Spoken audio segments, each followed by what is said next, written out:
Mob justice, it's a bad culture for our country and for the court. It's a bad culture. So we should avoid it.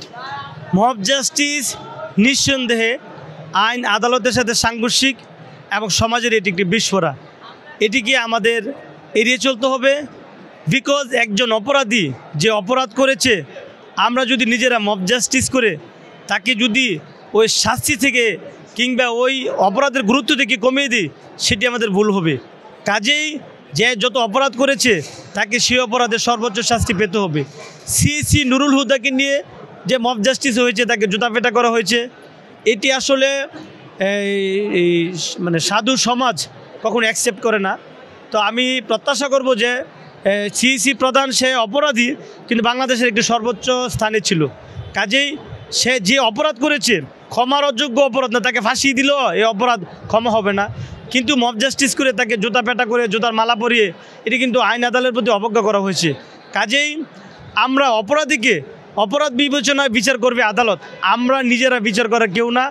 আমরা আসামিকে ধরে অপরাধীকে ধরে পুলিশের সুপর্দ করব এবং আদালতকে সহযোগিতা করব, বিচার প্রার্থী আদালতকে সহযোগিতা করব যেন সঠিক বিচার নিশ্চিত করে।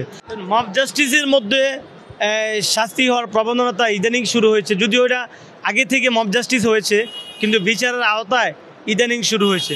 তাহলে যেহেতু মব জাস্টিসে বর্তমানে একটি আলোচিত বিষয় এবং এই ব্যাপারে সরকারও সরব অবস্থা নিয়ে এদেরকে আইনের আওতা নিয়েছে, এটি আসলে পুলিশ প্রসিডিংয়ের বিষয়, কোন সেকশনে কোন ধারায় তাদের মামলা রুজু হয় সেটি দেখার বিষয়। আজকে এমন একজন আসামিকে ধরেছে, দেখা যাক কোন সেকশনে কোন ধারা মামলা দেয়, তখন আমরা জানতে পারবো। তবে আমরা বলতে চাই আপনাদের মধ্য দিয়ে, মব জাস্টিস এটি আমাদের উচিত না, এটিকে একেবারে নির্মূল করা উচিত। আপনি অপরাধীকে তার অপরাধ বিবেচনায় তাকে পুলিশের সুপর্দ করুন, তার সর্বোচ্চ শাস্তি পেতে সহায়তা করুন।